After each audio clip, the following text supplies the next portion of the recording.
तुमच्या पण पोटऱ्या खूप दुखतात का?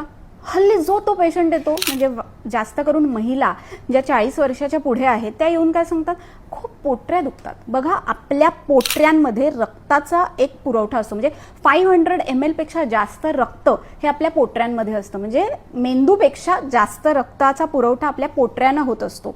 तर जेव्हा पोटऱ्या दुखतायत याचा अर्थ काय, की आपलं कुठेतरी एक तर मसल विकनेस आहे, की म्हणजे आपले मसल वीक झालेत, आपण पाणी कमी प्यायलेलं आहे. तिसरी महत्त्वाची गोष्ट म्हणजे आपलं ब्लड सर्क्युलेशनमध्ये काहीतरी बीपी लो होतोय किंवा बीपी हाय होतोय, त्यामुळे सुद्धा आपल्या पोटऱ्या दुखू शकतात. तर सगळ्यात महत्त्वाचं काय करायचं, तर पायाला पोटऱ्यांना कोमट करून तेल लावायचं, म्हणजे पोटऱ्या दुखत असतील तर त्या कमी होतात. दुसरं, टाचा वर करून ताडासन जे आपण करतो ते करायचं, त्यामुळे पोटऱ्यांना, आपण म्हणतो ना, पोटऱ्यांमधले जे मसल आहेत त्यांचा स्टिफनेस दूर होतो. आणि कुकडू पोझिशन, म्हणजे कोंबडा कसा बसतो तसं बसायचं, त्यामुळे पोटऱ्यांमधला रक्तपुरवठा सुरळीत होतो. तर पोटऱ्या दुखत असतील तर हे उपाय नक्की करून बघा.